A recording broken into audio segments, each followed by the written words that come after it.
Hello everyone, how's it going? Dr. Incompetent here, and let's play some Alpha Centauri, shall we? I have never played Alpha Centauri. I know that's pretty wild considering I grew up in this era of gaming and it was out. I have friends who love this game, and I think I watched them play, but I never actually did it myself. And I'm pumped to try it out and see what it's all about. So I'm playing this through Xbox PC Gamepass. I don't know how this is going to run. We'll just have to find out. I can't even see any options for adjusting the settings. So I can quick start, scenario, or just start game. I don't know what the difference is, but let's quick start and see what happens. Deirdre, a new era of struggle and opportunity awaits you. The UN starship Unity has arrived in the Alpha Centauri system after a 40-year voyage. All contact with Earth has been lost. After Captain Garland's assassinations by an unknown assailant, the crew mutinied and split into factions. In the ensuing conflict, some seized control of the Unity's colony pods. You now shape the destiny of your Gaian faction, which has just made planetfall. Okay, sure. Enter a name for your first base. Okay, so as far as what I understand, this is Sid Meier, so I'm thinking this is like a 4X in space, like this is like Civilization in space, but I don't know. Let's see what happens. Okay, so the first base is going to be called Incompetent Landing. And your colony pod has crash landed on Alpha Centauri. Its stores have been used to found your first base, Incompetent Landing, indeed. You can use the Scout Patrol unit, which is now active, to explore the surrounding area. Can also be used for defense, if necessary. Yeah, this is very Civilization. Okay. If this is your first time playing and you would like a tour of the interface, click the tour button. Alright, that seems useful. The unit status box blinks when it's ready to move. Use the scout panel. Oops, I just moved that without... I was trying to use WASD to move the camera around. Anyway, you can use the arrow keys or the mouse to move units.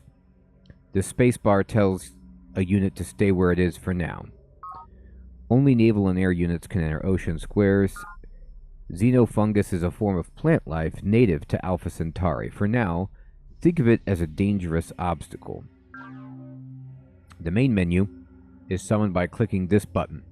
It works much like your Windows Start button. Yes, I know that button. Advanced players may wish to switch to detailed menus from the game menu. Okay. The Comlink button allows you to contact other factions. You can click on the name of any faction you've met to open negotiations. In a multiplayer game, this window also shows the chat status and the current turn clock. The unit window shows you which unit you're moving right now, Scout Patrol, I see it here, or which unit you currently have selected. The terrain window details the terrain at your current location. The rainier or greenier an area is, the more nutrients it produces. The rockier an area, the more minerals it makes. That's cool. And the higher an area, the more energy can be produced. Okay. The stack window allows you to see all of the units in the current square. Click on any unit here to select it. Note the unit's stats, for example, 111, indicate its weapon, armor, and moves. Better units have higher values. The message window provides useful data of many types throughout the game. You can click here to cycle through the different displays or to hold onto a display which you wish to study in detail. The message button causes the message window to list events which have occurred at your bases recently, such as new items built, drone riots, etc. You can click on listed items to zoom to the affected base. The info button causes the message window to cycle through general information. The world window shows an overhead map of the whole planet. You may click anywhere on the map to cause the view to zoom to that location. The current date and your energy reserves are shown here. So your first job is to use your scout patrol to explore the area around your base. If you wish to take this tour again, select Interface Tour from the Help menu. Okay.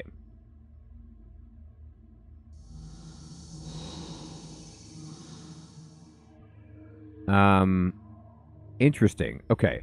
So I don't know if this is what the game looked like originally or if they have modified some aspects, modernized it at some point. Okay, so I think then we take this scout unit and we just, I have it selected and we need to move it someplace around the base. So, can you go here? Move unit here. Turn complete. Okay, it moved. Alright, and we'll click turn complete. Can I just push enter? Xenofungus is a plant form native to the planet, and you'll find it growing wild in many areas of the planet. Each earth plants cannot grow in squares containing fungus unless you clear the fungus first. Okay, good to know. So then, let's see here.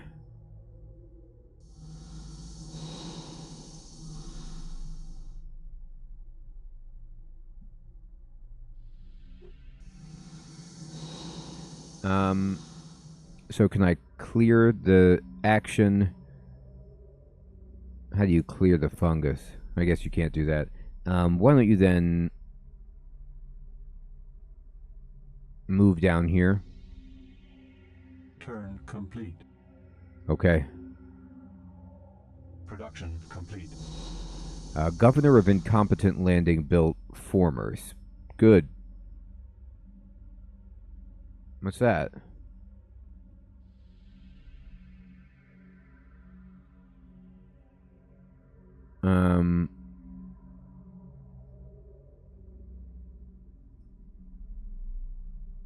Info on this square. It just says there's a monolith there. Okay, well, here, can you move there? Operations Director, we found a mysterious monolith. Yes, you have. Investigate. Always investigate monoliths, yes.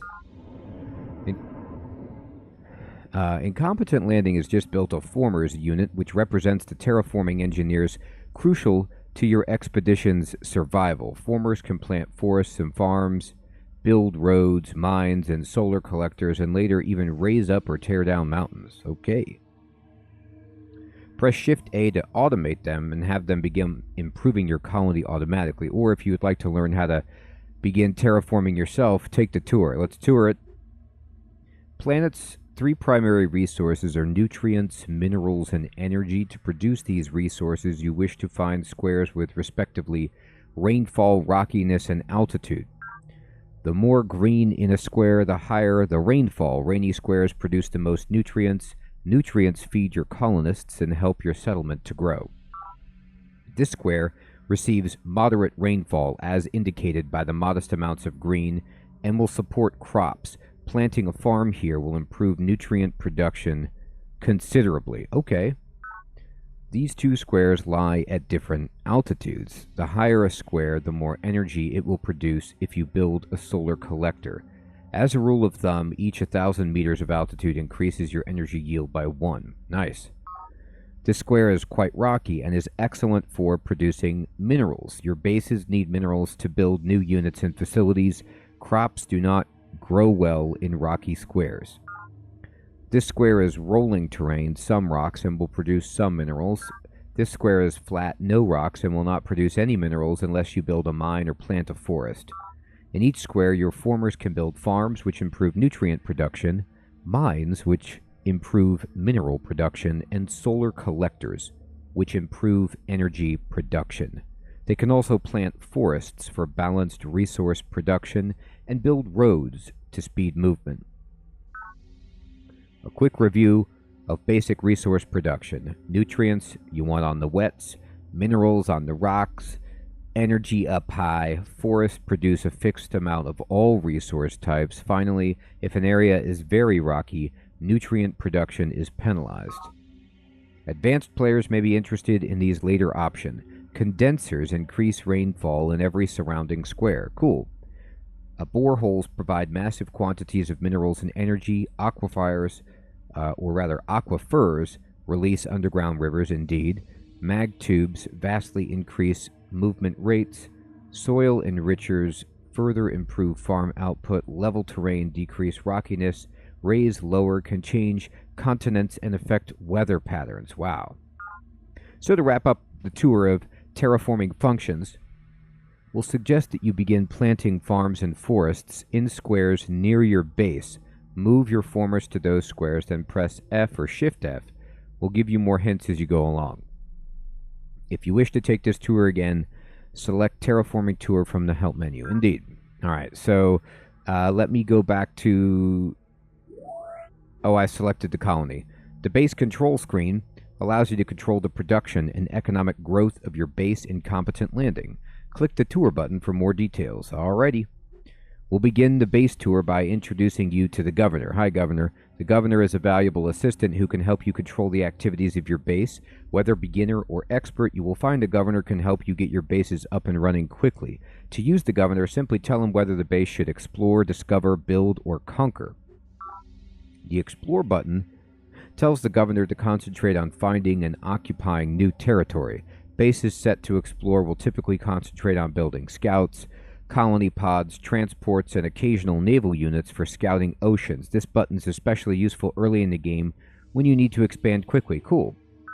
The Discover button emphasizes scientific discovery and technological breakthroughs. The governor will concentrate on building science facilities such as network nodes, secret projects, probe beams, and prototype units. This button is especially effective with large, well-protected bases deep in your interior. The Build button mandates infrastructure and growth. The governor will tend to build facilities and formers. Use this button at any time to have your base concentrate on peaceful growth. Use the Conquer button to build up your military. In this mode, your base will produce military units of all varieties and their associated facilities, such as command centers. So, by the way, just some of my reading, the font is incredibly small on my monitor. I might, on XBOX Gamepass right now, there's several EA games that are old. Alpha Centauri, SimCity 3000, Populous, for example. And they're available, and I don't know what has been done to them to make them run on contemporary machines, but one thing I've run into is I cannot scale the UI at all. It might very well be the case that I have to just manually change my monitor to a very 1080 or something like that, a lower resolution, to make everything larger, because I can't do that within the game itself. That might be something I do, but I'm just letting you know and explaining why sometimes I have trouble reading it. I'm looking very closely at my screen. So the associated facilities such as command centers, use this button whenever you need to attack or defend. You now have enough information to get started. If you wish, click End Tour and begin playing, or keep reading to learn how you can manage a base yourself. We'll begin with the Governor button proper, which can be used to turn the Governor off and on. Note that clicking on Explore, Discover, Build, or Conquer automatically turns him back on. The Advanced Governor button brings up a dialog box which allows you to customize your governor. For instance, you could tell your governor to build only facilities. That's cool. The information box shows the name of the base. For convenience, the date and your current energy reserves are shown here. If your base has grown large enough to pose a danger to the local environment, the ecological damage indicator shows the percentage chance of intervention by planet. The population bar shows you the citizens of Incompetent landing. Each, quote, person represents about 1,000 colonists. Most of your citizens will be gray workers capable of producing standard resources. Later, you may elevate some citizens to become specialists, doctors, technicians, librarians, etc.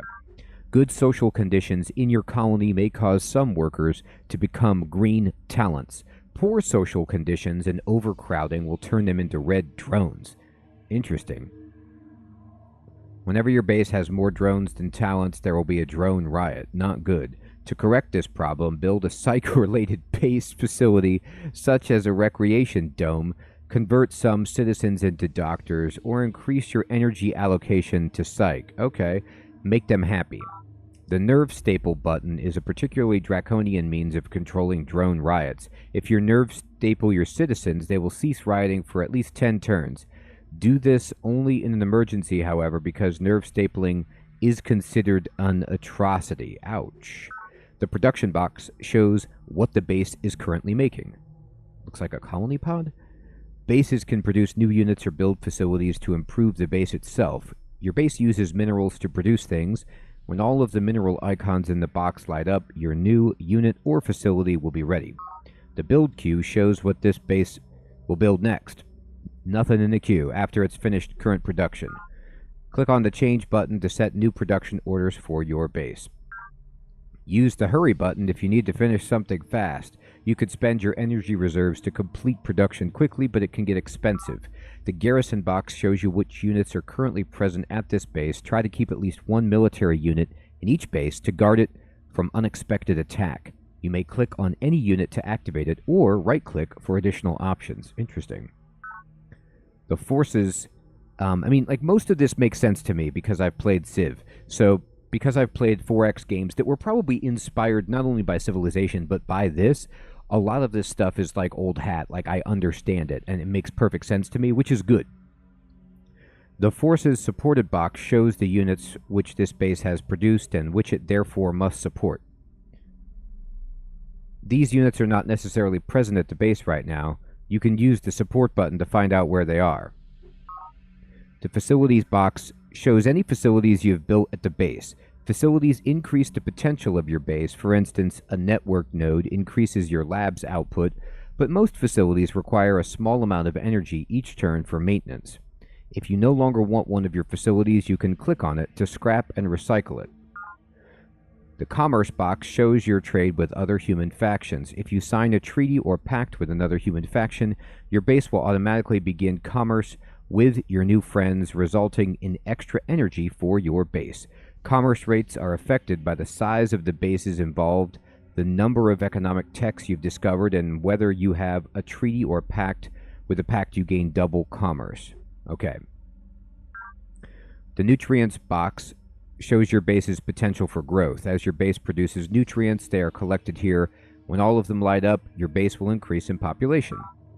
The base map shows the region around your base.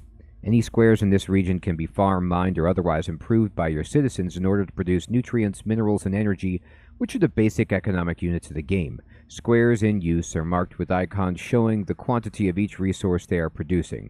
You can utilize one square on this map for each worker you have at this base.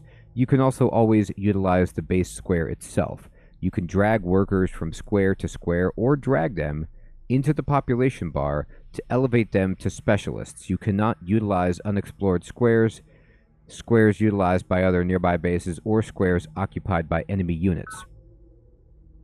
The nutrient bar there shows your current nutrient production. Nutrients feed your citizens and help your colony to grow. Each citizen needs 2 nutrients each turn to live. This consumption is shown on the left side of the bar. Oh, I see. Okay. Any surplus nutrient production is shown on the right side. Gotcha. The surplus, if any, is stored each turn for possible future use and population growth. Any items appearing in red represent a shortfall and can lead to starvation. If you need to improve nutrient production, move citizens on the area map to squares which produce more nutrients. Send your former units on the main map to build farms in these squares. The minerals bar is similar, right? And you may have to expend minerals to support existing units. Okay, so minerals are used to support the military. Interesting. And if you need that, you get mines. And then there is your energy, and red tiles represent energy lost to inefficiency. Inefficiency increases when your social engineering choices are inadequate to the needs of a large colony and population. If you're losing a lot of energy to inefficiency, consider building a children's creche to increase efficiency or switching to a more economically efficient social model. Interesting. Democratic or green, for instance. If you need more energy, you build collectors. The energy allocation chart shows how your energy output is being allocated amongst your 3 priorities: economy, labs, and psych. You can reallocate your energy at any time by selecting social engineering from the HQ menu. Energy allocated to economy is used to increase your energy reserves, which you can later spend to hurry production, bribe neighbors, and maintain facilities. Okay. Energy allocated to psych is used to improve the quality of life for your citizens. Every 2 units of energy spent here stimulates 1 worker to become a talent. Spending here will help prevent drone riots. Energy allocated to labs is used for scientific research. The more you spend here, the faster you'll discover new technologies. The support button switches the base map to a broad view, which shows where units produced by, and therefore supported by, this base have moved. The large colored icons represent your base. The smaller icons, the base's units. The psych button switches the base map to a psych profile. The information here may help you alleviate poor living conditions and prevent drone riots. The resource button returns the base map to standard resource view. This is the view you will generally find most helpful in managing your base. Okay. When you have more than 1 base, the previous base button zooms to the base just before this one in alphabetical order, and the next button does the opposite. The rename button allows you to rename your base. Renaming a base you've captured from another player may goad him to anger. Funny. Finally, the OK button allows you to close the base control screen when you're done with it. You can also press Enter key to close the window. This tour contains many details that you may wish to review later. Right. Okay, so for now, because I'm new, I'm just going to activate the governor and put on Explore, and I'm going to say OK. So, let's see. Let me move to my guy. The formers. Okay, what are the formers doing? Where do I want to move them? I see them right there. And, like, this square is rolling and moist. This one is flat and moist, but it's got xenofungus on it. So, I think the formers can remove that. But let's look at some of these other squares.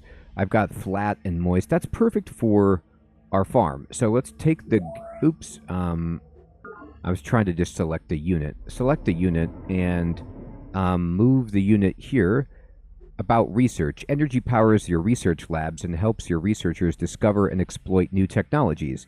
You guide their research by controlling the fields in which they study. Confirm research priorities. In which areas shall our scientists focus their research? Focus on a single area makes discoveries in that area more likely. So I'm just going to synthesize everything with Explore right now. Colonization and population growth. Okay, so the guy got here. And what I want to do is...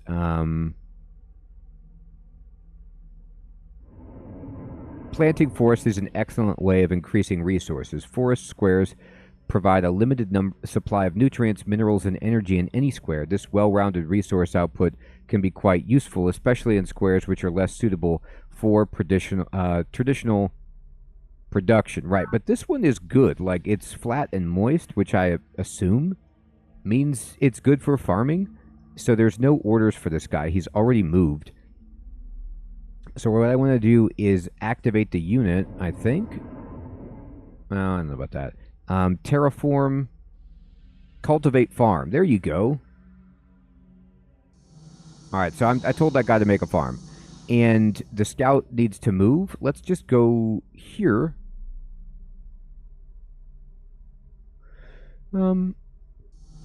Oops.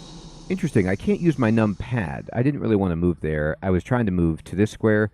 But that's okay. Supply pods seated by your starship, the Unity, are items of particular interest as you explore the planet. You must enter the square containing the pod to find out what it contains. All right, well, let's get that. So, this guy does have a move left, so I guess I'll just walk over and get it. A robot power pod has set up solar collectors in this area. Oh, I see them. Is that what these are? Solar collector. Yeah, look at all this energy that's being produced. And I assume that this dashed line along the ground is the extremes of my borders.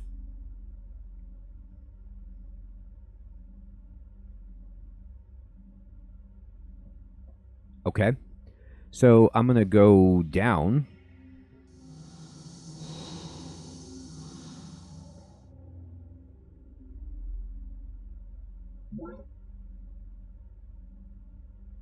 Okay, so I wasn't sure about this, but it looks like this game is automatically concluding my turn. And, like, this guy is just building a farm, the other dude over here, the former. And then my scout, every time I take a step, it's passing a turn. So I'm going to then... Indigenous life forms. Mindworms, one of the planet's most feared life forms, oh my god, can appear suddenly, especially near fungus squares. Mindworms viciously attack settlements. That's not good. So that's what's going on here. There's a mindworm right there. Okay, let's avoid the mindworm. And then with our unit here, we'll just kind of walk away. Ground units cannot move between squares adjacent to other players' units. They must first back up into a non-adjacent square. This is called the zone of control rule and represents the difficulty of maneuvering in the face of an enemy force. There are limited exceptions to this rule. Units may always enter squares containing friendly units. Units may always move into and out of bases freely. Units with the cloaking device ability may ignore zones of control. Alright, so I gotta say, I'm gonna then take this unit and then move over there. Okay, good. I made it. So the worm actually moved away. It doesn't look like it's coming to my base, but it probably is. Okay, so this is complete, which the former has done this. Solar collectors trap energy for your colony, which helps your economy and speeds scientific research. Press S to build a solar collector here. Okay, so I can do that, but the issue is I just built a farm, right? So I don't want to wouldn't the solar collector disrupt the farming ability? Maybe it wouldn't. I don't know. But this square right here should be producing nutrients for the base. We have a surplus of 1 nutrient. And then let's see, what's this square right here? Here, let me see.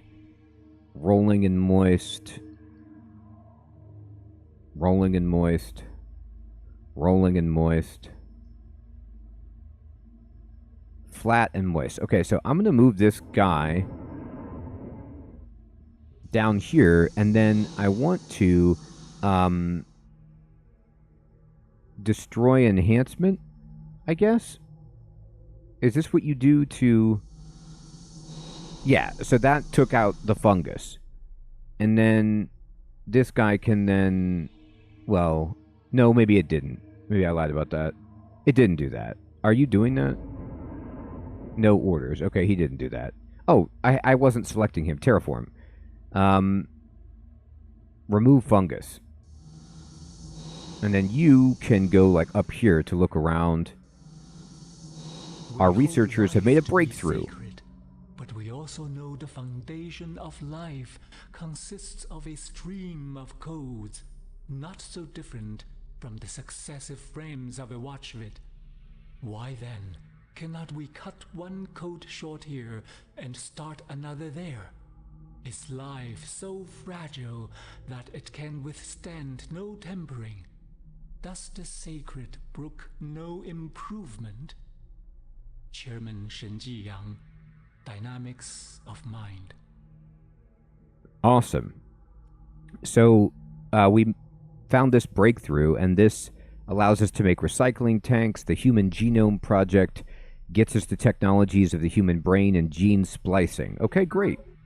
And we're going to continue with that research policy. Look at this. We discovered biogenetics, the first research breakthrough since planetfall. You're darn right we did. Oh, wow. Look at that monument that we built. That's pretty sick. All right, everybody. Well, I think this is a good first look at Alpha Centauri. Obviously, I don't know what I'm doing. I'm playing it kind of like a sci-fi civ, but I know it's its own thing, and it has its own rules. The minerals, the energy, the nutrients, and all this business.